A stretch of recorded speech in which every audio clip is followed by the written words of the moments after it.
keutamaan orang ngaji. Fardu ain. Fardu ain itu wajib bagi tiap individu mengetahuinya, meyakininya. Nih ngaji tauhid nih fardu ain. Sekarang kita ngaji kitab tauhid, ngaji tauhid tentang sifat Allah yang bernama wahdaniyat. Artinya wahdaniyat artinya esa itu apa? Satu. Kalau satu ada setengahnya dong. Artinya esa itu tidak berbilang dan tidak terdiri dari juz. Itu makna wahdaniyat tuh ya. Oh begitu. Iya. Apa makna wahdaniyat? Tuhan tuh esa, dewek, tunggal, nggak berbilang. Dan juga tidak terdiri dari juz. Apa juz? Tangan, itu namanya juz. Kepala, itu namanya juz. Jadi Allah wahdaniyat. Tuh makna wahdaniyat tuh begitu tuh. Esa. Apa sih arti esa? Apa ya? Satu, bukan satu. Tidak berbilang dan tidak tersusun dari juz. Paham tuh jadi ya? Paham tuh tentang wahdaniyat. Tidak berbilang dan tidak terdiri dari juz. Ya Allah mengatur kita nih sendiri, ngatur seluruh alam semesta sendiri karena sifatnya Allah wahdaniyat. Nggak ada Tuhan selain Allah, nggak ada juga selain Allah itu ngatur, nggak ada, hanya Allah. Wahdaniyatnya, esanya di dalam apa? Catat. Baik di dalam zatnya, pada zatnya. Satu, tuh, esa. Jadi zat Allah esa. Zat Allah Waalaikumsalam. Dua, zat Allah zat Allah. Sifat Allah. Sini nih kosong nih. Tuh. Enggak lah, enggak ada bau. Gitu.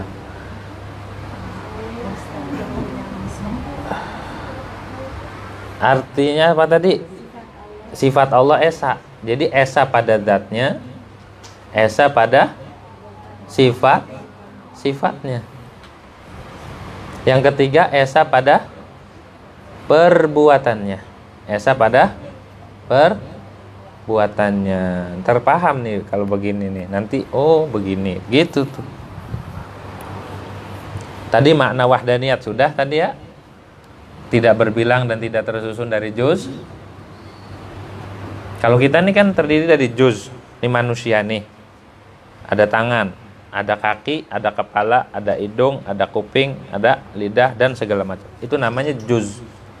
Namanya juz. Nah, kalau diperkecil lagi manusia nih sama mikroskop ya. Ya. Diperkecil, di zoom. Itu manusia ini terdiri dari atom. Bukan manusia doang, seluruh makhluk tuh terdiri dari atom. Atom tuh yang molekul yang kecil yang nyusun. Iya, atom. Diperkecil lagi, di zoom, perkecil. Di zoom lagi atom tuh. Di dalamnya itu ada 3 energi yang saling berkaitan, saling muter. Namanya proton, elektron, dan Newton. Ada 3 kejar-kejaran nih 3. Selagi 3 ini masih hidup, masih kejar-kejaran, orang masih hidup. Ya. Itu zatnya manusia aja kita bingung sampai begitu ya. Pokoknya ada tontonnya dah. Gitu. Karena ngaji siang ini ada tontonnya gitu. Itu manusia aja kita sulit untuk memahaminya. Bagaimana zat Allah? Bagaimana zat Allah. Jadi zat Allah tidak tersusun tuh, tidak begitu, beda dengan makhluk. Gitu ya. Gitu aja intinya mah. Jangan disamakan. Jangan disamakan. Dan juga tidak ada Tuhan selain Allah. Itu makna wahdaniyah fi dzat tadi tuh. Tidak ada Tuhan selain Allah. Itu makna wahdaniyah fi dzat tadi tuh. Pertama tadi kan tidak tersusun dari juz. Kedua, tidak ada zat lain selain zat Allah. Nggak ada Tuhan selain Allah. Mana dalilnya? Dalil. Pakai dalil ya. Nggak usah pakai dalil kali. Begitu aja. Pakai dalilnya itu begini. Ada 2 dalil. Ada dalil akal, secara akal kita. Dalilnya alam semesta. Nih, alam jagat raya ini. Kok alam jagat raya? Iya. Bagaimana? Ini alam semesta yang ciptakan Allah sendiri. Karena Tuhan itu hanya Allah. Andai kata ada Tuhan lain selain zat Allah, maka nggak akan pernah terjadi dan tidak akan ada alam semesta. Begitu. Repot. Bagaimana repotnya? Satu pengen nyiptain, mau bikin alam. Satunya pengen ngerubuhin, mentiadakan. Kagak jadi. Ya, andai kata ada dua Tuhan nih, laukana fihi ma'alihatun ghairullahi lafasadata, di Quran disebutin begitu. Andai kata ada Tuhan selain Allah, maka akan hancur alam semesta ini. Ada Tuhan mau nyiptain langit, satunya iseng, dirubuhin lagi, gak jadi-jadi. Atau dua-duanya sepakat, yuk ciptain langit yuk, ayo. Di mana? Nih, di sini. Nyiptain. Nggak bakal terjadi juga. Kenapa? Karena satu objek yang nyiptain dua. Kayak paku satu. Contohnya, paku dipukul make palu dua. Bisa nggak? Bisa nggak? Bebarengan gitu waktunya. Dalam waktu yang samaan. Ketemu nggak? Enggak, nanti tabrakan. Gitu tuh. Sama begitu. Nggak bakal pernah terjadi kalau ada dua. Oke dah. Satu nyiptain langit, satu nyiptain bumi, tetap juga nggak bisa. Kenapa? Karena ketika Tuhan satu nyiptain langit, yang satu nyiptain bumi. Ketika dia nyiptain bumi, dia nggak sanggup nyiptain langit. Tong lagi ngerjain bumi. Tuhan nggak begitu, harus bisa. Oh iya, berarti bener ya Tuhan tuh esa. Nah, udah diyakini ya Allah. Wes kagak ada Tuhan selain Allah. Yang selain itu bukan Tuhan. Mau apa itu? Patung ini dan itu. Ya, mau di agama Buddha itu ada Siddhartha Gautama, ya, Sang Hyang Widi. Terus ada yang nyembah bulan, ada yang nyembah matahari, mereka anggap Tuhan. Ada yang nyembah patung, ada yang nyembah wiwitan, tahu wiwitan? Pohon. Ada yang nyembah leluhur. Itu bukan Tuhan semuanya, itu hantu semua. Bukan Tuhan. Tuhan mah hanya Allah semata. Oh, udah. Jadi udah nggak ini lagi tuh hati. Nggak gimana-gimana kalau sudah di dalam hatinya sudah tertanam sifat wahdaniyat. Dah selain Allah mah bukan Tuhan. Ngapain berharap pada selain Allah? Begitu. Itu makna wahdaniyah fidzat. Makna wahdaniyah fidzat. Yang kedua wahdaniyah sifat. Pokoknya itu aja dah yang wahdaniyah sifat.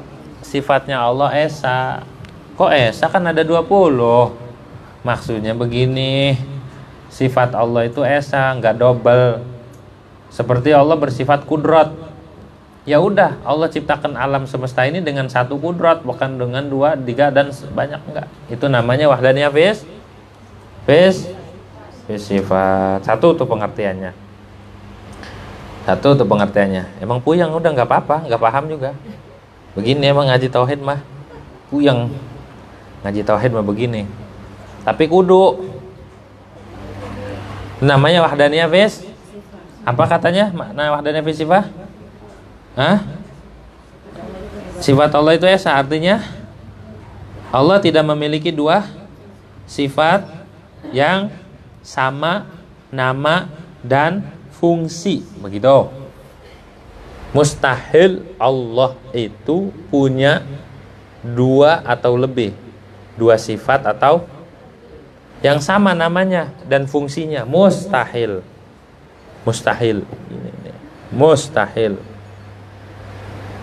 Begitu. Mustahil itu nggak terjadi, nggak ada. Jadi harus meyakini bahwa Allah itu menciptakan alam nih, ngidupin, ngasih rizki, mematikan, membangkitkan, terus udah ngancurin alam semesta dengan satu kudrat, bukan dengan 2-3 kudrat. Begitu ya. Paham kan? Begitu tuh. Itu makna wahdaniyah sifat. Ini ngaji di kampus-kampus nggak ada, nggak bisa, udah kagak ada. ini adanya di pondok pesantren begitu. Kampus nggak dipelajarin. Kampus begitu. Terus yang kedua makna pengertian wahdaniyah fi sifat. Tidak ada satu makhluk pun yang memiliki sifat yang sama dengan sifat Allah. Harus diyakini itu. Apa katanya? Tidak ada satu makhluk pun yang memiliki sifat yang sama dengan sifat Allah. Jadi nggak ada makhluk itu sifatnya nyerupain sifat Allah, kagak ada. Kali dia punya kudratnya sama, nggak ada. Tuh, biar ngerti, udah dicatat aja, ntar yang baca mah anak keturunan. Ini kok ini katanya pengajian nenek aneh nih ya, catatan nenek nih gitu. Omah nih berdua ngaji. Murad marid. Gitu, biarin. Jadi saksi nih Bu ya. Catatan kita tuh walaupun kita nggak paham jadi saksi di akhirat. Jadi saksi, jangan salah. Setiap hurufnya 10 kebaikan. Begitu tuh, jadi saksi, memberatkan timbangan gitu. Jadi saksi di akhirat ya. Gitu ya. Begitu, udah? Sudah ya. Udah tuh, 2 tuh ya. Wahdaniyah fi sifat 2 pengertiannya. Pertama, mustahil Allah punya 2 sifat atau lebih yang sama nama dan yang kedua, tidak ada satu makhluk pun yang sifatnya sama dengan sifat. Tinggal satu lagi, wahdaniyah fil af'al, esa dalam perbuatannya. Jadi Allah itu perbuatannya esa. Perbuatannya bagaimana esa perbuatan itu? Gini pengertiannya nih, tidak ada satu perbuatan makhluk yang memberi pengaruh pada yang lain. Paham nggak? Tidak ada satu perbuatan makhluk itu memberi pengaruh bagi yang lain. Contoh, perbuatannya api membakar, bukan api yang membakar. Makanan ngenyangin, bukan. Lantas siapa yang ngenyangin? Itu Allah.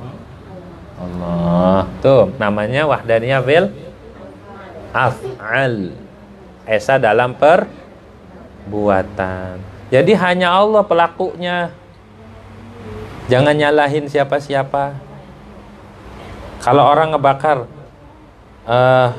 areng nih yang ngebakar ini api, bukan. Yang ngebakar itu Allah. Api itu hanya sebab. Saya makan jadi kenyang. Bukan makanan yang ngenyangin, tapi Allah. Makanan Allah ciptakan, kenyang juga Allah. Kadang-kadang nih, biar paham deh. Jadi nggak, kalau udah wahdaniyahnya meresap di hati, orang hidup tenang. Udah tenang aja. Kenapa? Pelakunya hanya Allah, bukan makhluk. Ini lewat di kuburan, kesambet sama kuntilanak. Lah emang kuntilanak nyambet? Kuntilanak emang ngapain? Kagak ngapa-ngapain. Tuh kalau sudah punya wahdaniyat mah berani. Wah, kuntilanak yang takut sama kita. Jangan takut sama kuntilanak. Kenapa? Karena tidak memberi pengaruh. Kan orang dulu hajatan, orang dulu ya, yang ngalamin zaman dulu, saya nggak ngalamin. Kalau mau hajatan naro ancak, tahu ancak ya? Ya, sesajen. Katanya biar engkongnya makan, bisa engkongnya makan. Makanya apa? Kalau dulu sesajennya tumpeng nasi ini kan. Kalau sekarang sesajennya pizza, hamburger, hot dog. Hot itu panas, dog anjing. Begitu ya. Dikasih itu makanan, biskuit. Ya kagak ada yang doyan, orang dulu kagak kenal. Tahu. Kenapa naruh ancak? Takut diganggu, ntar ngeganggu, katanya begitu. Lah emang ngasih memberi pengaruh. Emang bisa ngeganggu kita? Kagak ada. Tidak ada satu makhluk pun yang memberi mudarat ke kita. Tuh, kalau sudah belajar tauhid mah nggak usah wiridan. Gitu, nggak dalam arti nggak usah ngewirid. Ah, setan juga takut nih orang selon ini mah nih, kata-kata setan begitu. Ini selon, kenapa ada tauhid di hatinya? Gitu tuh, kalau orang udah ada tauhid selon dia hidup. Nggak terpengaruh dalam keadaan apapun karena wahdaniyat sudah di hati. Begitu. Ngaji apa siang ini? Ngaji wahdaniyat. Gitu. Coba dites. Wahdaniyat fil dzat, fil sifat, fil af'al. Apa pengertiannya? Semuanya paham. Gitu ya. Itu makna wahdaniyah fil af'al itu apa tadi? Tidak ada. Itu memberi pengaruh pada yang contoh obat. Obat itu tidak menyembuhkan. Kalau kita meyakini obat itu nyembuhin, itu kufur. Ini obat ini nyembuhin, keren nih obat, sembuh gara-gara ini obat. Hai, awas, hati-hati.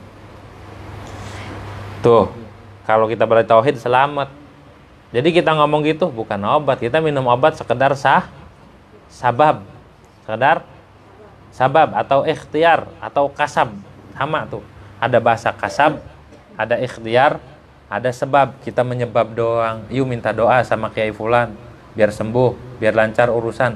Itu namanya nyebab, itu namanya ikhtiar, itu namanya usaha, sekedar usaha. Yang nentuin Allah. Tuh. Bukan Kiai Fulan, bukan ulama Fulan, bukan wali Fulan. Dah. Kita ziarah jadi tenang, mau ziarahnya sampai malam kek. Mau ziarahnya seminggu, sebulan. Kagak ngapa-ngapa. Kenapa? Karena yang kita yakini Allah. Tetap ziarah menziarah, kagak takut. Gitu ya. Itu namanya wahdaniyah fil. Ada kalanya orang nih. Ada kalanya ada sebab, ada musabab. Ada sebab, ada. Apa itu sebab? Sebab itu kayak makan, itu sebab. Musabab itu kenyang. Yang ditimbulkan oleh sebab itu namanya musabab. Ada usaha, ada hasil. Usaha namanya sebab, hasil namanya musabab. Ada kalanya orang makan, ada kalanya kenyang. Wajar nggak? Emang begitu sunatullah kan? Orang berobat sembuh. Itu namanya sunatullah, begitu. Namanya sabab, musabab, hukum adi namanya. Sabab musabab tuh. Ada kalanya orang minum seger. Yang nyegerin bukan minuman, tapi Allah. Kalau kita ngaji, keingetnya Allah ya. Minum terus, minum punya orang diminum aja. Yang nyegerin mah Allah bukan minuman. Iya, tapi minuman orang diminum begitu. Yang ngenyangin bukan makanan, tapi Allah. Ada kalanya ada makan, ada kenyang, normal. Enggak ada makan, enggak ada kenyang kan? Normalnya begitu. Tapi ada orang makan tapi nggak ada kenyang. Siapa itu? Makan terus tapi nggak kenyang-kenyang. Siapa itu? Hah? Siapa itu? Ada orang makan terus tapi nggak kenyang-kenyang. Orang kesurupan. Ya. Katanya makan itu ngenyangin. Buktinya ada makanan tapi nggak kenyang. Tuh, berarti bukan makanan yang ngenyangin. Ada orang kagak makan tapi kenyang. Kenyang aja bawahnya begah. Ada nggak gitu? Ada. Buktinya. Ada kan? Kenyang aja. Padahal nggak makan tapi kan. Siapa itu? Begitu tuh ya. Ada begitu. Kagak makan tapi kan kenyang. Begitu. Siapa? Begitu. Ada orang kagak makan tapi kenyang. Itu orang masuk angin. Orang kembung. Begitu ya. Begitu, enggak ada makan tapi kenyang. Lupa kemarin mau ngasih doa ya. Lupa enggak ke bawah kitabnya. Ntar dicariin. Begitu tuh. Itu namanya sabab. Ada kalanya orang nikah punya anak, ada kalanya orang nikah enggak punya anak. Itu namanya juga Tuh kalau paham wahdaniyat mah itu ya. Oh iya ya. Allah yang nyiptain mah, bukan kita. Begitu. Ada orang nikah punya anak, ada orang nikah enggak punya. Oh iya, udah tenang tuh. Iya ya. Kan bukan nikah yang hanya sabab doang, tapi Allah yang nyiptain. Tuh tenang hati tuh, wahdaniyat tuh ya. Wahdaniyat, la ilaha illallah wahdah. yang kita sering sebutin la ilaha illallah syarikalah, itu maknanya begitu, tidak ada Tuhan selain Allah Maha Esa. Apa artinya Maha Esa? Tuh dicatat tuh banyak tuh. Tuh Maha Jangan begini, jangan meyakini oh gara-gara ini saya berhasil, gara-gara itu jangan. Gara-gara pakai cincin dagangan jadi laris, jangan begitu. Ya, itu namanya mencederai wahdaniyat. Pakai aja cincin, beli yang banyak, tapi jangan menganggap cincin itu yang membuat laris. Begitu. Yang membuat laris adalah Allah. Jadi kalau udah tauhid di hati, udah tenang hidup, kagak bakal gimana-gimana. Mau kayak gimana juga tenang, gitu tuh ya. Tuh, begitu. Simpen baik-baik ini wahdaniyat. Dalilnya apa? Qul huwallahu ahad, Allahus samad. Kalau sudah meyakini bahwa Allah yang ngasih mudarat, Allah yang ngasih manfaat, semua Allah semata, udah cukup. Cukup hidup begitu tuh. Bergantungnya hanya sama Allah Subhanahu wa taala. Dalam keadaan apapun hanya kepada Allah Subhanahu wa taala gantungnya. Gantung begitu. Kenapa? Karena Allah Maha Esa, enggak ada lagi Tuhan selain Allah, begitu. Tenang aja, yang memberi pengaruh itu hanya perbuatan Allah, perbuatan makhluk, enggak ada apa? Pengaruh. Kalau orang sudah begini nih yang ditakutin sama alam jin, sama dukun santet, sama orang yang punya tauhid. Orang kalau udah ngaji tauhid itu mubat mabit. Tahu mubat mabit nggak? Hah? Orang kalau sudah ada tauhid di hatinya, dia ngacak-ngacak sekitar, bukan ngacak-ngacak desa kacak, bukan. Sifat-sifat yang jelek, energi-energi negatif itu bakal ke netral. Tuh, kalau sudah ada tauhid, begitu tuh. Gara-gara tauhid nih Nabi diutus. Adanya para nabi, diciptakannya para wali, diturunkannya Al-Qur'an. Nih buat ngelurusin tauhid. Buat ngelurusin. Wah, kalau orang udah ada tauhidnya, setan kepanasan. Seperti Sayyidina Umar bin Khattab.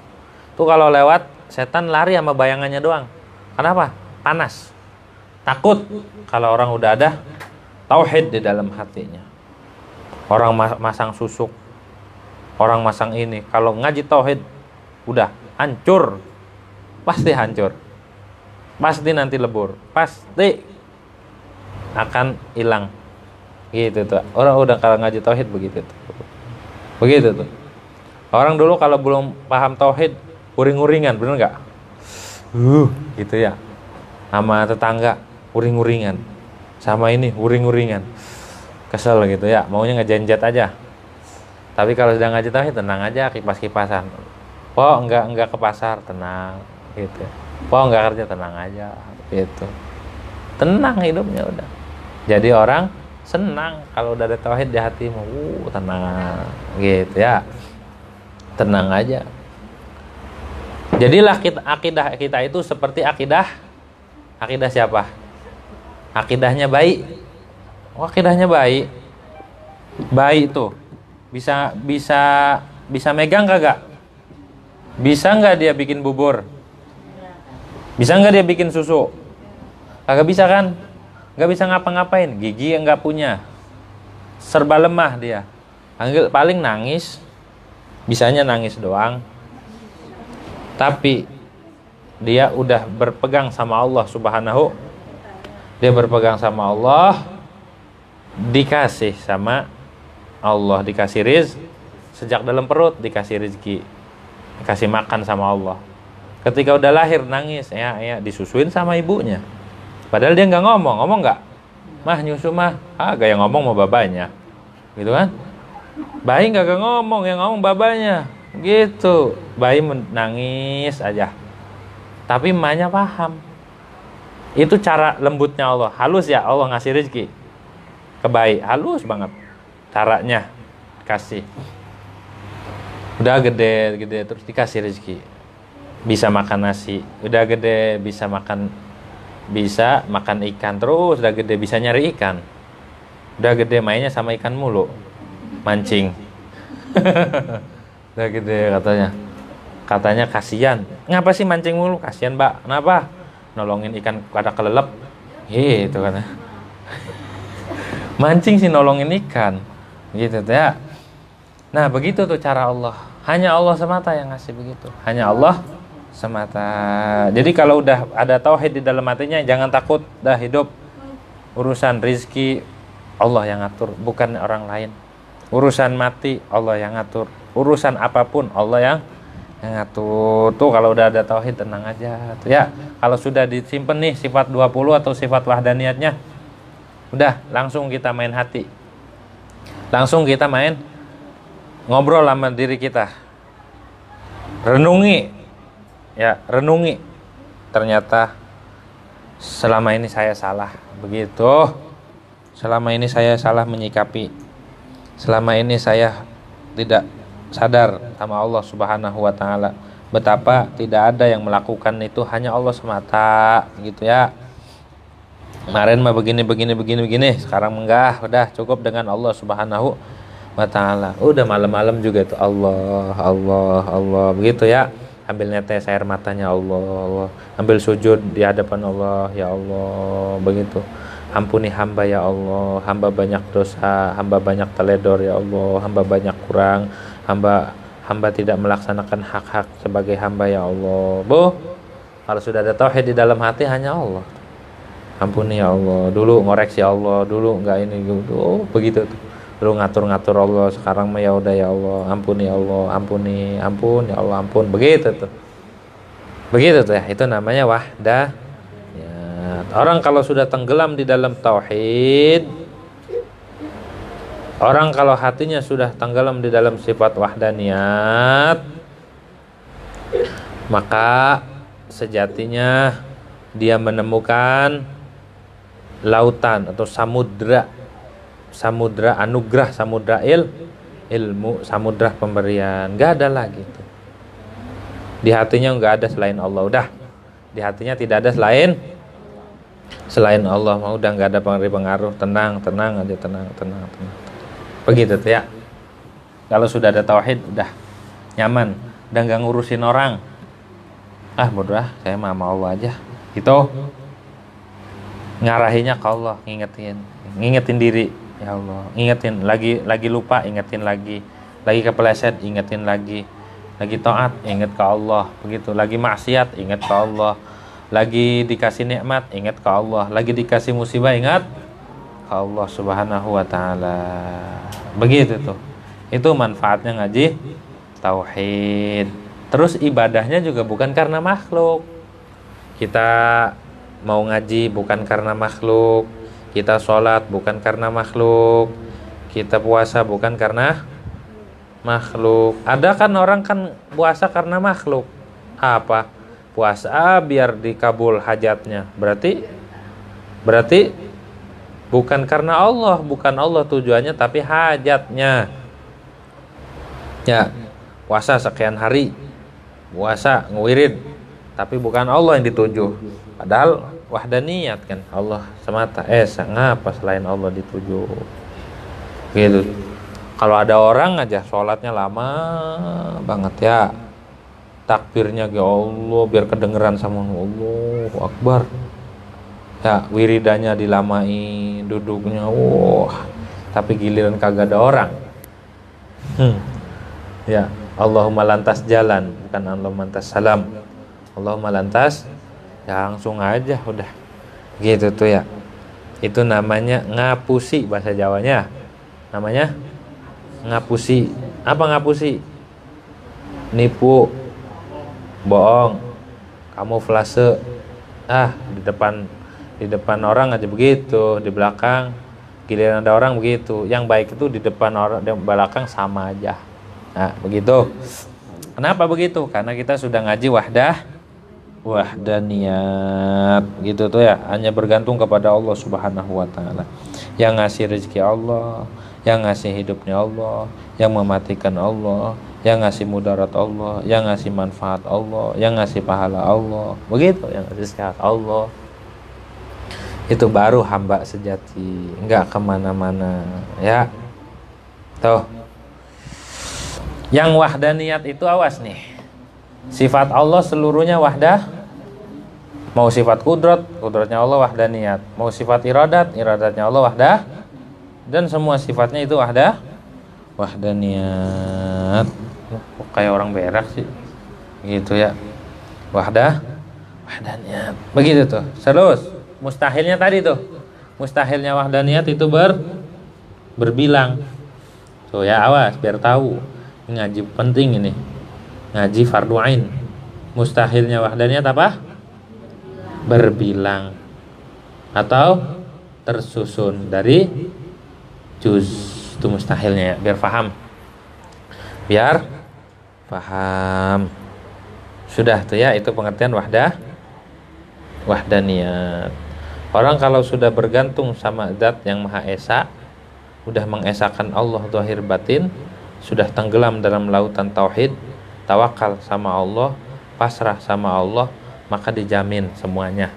Allah firmankan di dalam Al-Qur'an, "Wa may yatawakkal 'alallahi fahuwa hasbuh." Siapa orang yang bertawakal pada Allah, maka Allah yang mencukupi. Tawakal aja sama Allah, ntar Allah yang nanganin. Tuh ya, tawakal sama Allah, ntar Allah yang nanganin. Kenapa tawakal sama Allah? Karena Tuhan saya hanya Allah semata. Begitu. Kalau orang sudah meyakini sifat wahdaniyat, maka dia sabar dalam mengarungi ujian, ngadepin ujian. Karena dia tahu ujian ini bukan dari siapa-siapa, tapi dari Allah. Tuh kan ngaji sifat wahdaniyat akhirnya. Iya ya, nggak ada satu makhluk pun yang beri pengaruh. Ini semuanya Allah yang melakukan. Sabar. Gitu tuh, sabar. Jadi sabar tuh kalau kita ngaji sifat wahdaniyat mah hanya Allah semata ya. Begitu. Terus kalau kita udah tertanam sifat wahdaniyat, maka timbul keyakinan. Timbul yakin akhirnya sama Allah. Tenang aja dah. Yakin sama Allah Subhanahu. Karena Tuhan hanya Allah semata. Itu namanya yakin. Begitu, nggak ragu. Karena nggak ada Tuhan lagi selain Allah. Ngapain berharap pada selain Allah? Benar nggak? Udah dah, yakin aja dah sama janji Allah. Dah, kita benahi aja kekurangan diri kita dah. Nah, itu namanya orang sudah ada tauhid di dalam hatinya. Begitu ya. Udah ada tauhid. Hidup matiku hanya milik Allah. Begitu. Tuh faedahnya ngaji tauhid. Orang tuh jadi wali itu gara-gara ngaji tauhid. Gara-gara mereka di dalam dirinya terdapat tauhid. Gara-gara di dalam hatinya tertanam tauhid. Begitu ya. Di dalam hatinya tertanam sifat 20. Satu persatu tuh dia paham. Orang tuh jadi bener. Bener aja deh. Sifat-sifat negatifnya hilang dewek. Sifat-sifat negatif yang ada di hati tuh hilang dewek tuh. Seret. Karena ngaji tauhid. Itu fungsinya ngaji tauhid itu begitu, menghilangkan sifat-sifat buruk dari hati, menghilangkan sifat-sifat buruk dari tubuh kita, dari dalam diri kita, dari jiwa kita tuh ya. Itu faedahnya ngaji tauhid. Makanya orang kafir tuh ketika mau masuk Islam suruh ngapain? Hah? Suruh syahadat doang. Suruh syahadat gitu. Suruh mengucapkan dua. Gimana bunyinya?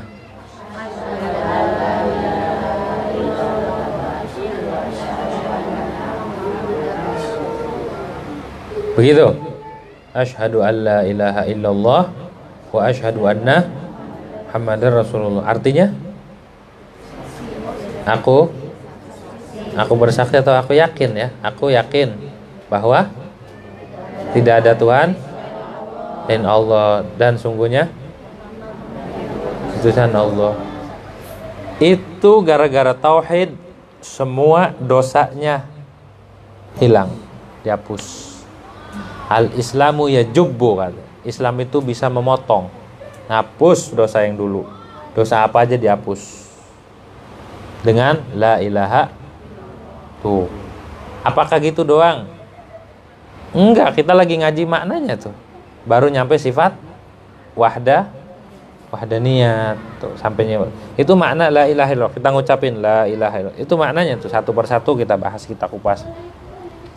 Kita kupas tuntas. Tuh ya, biar paham maknanya.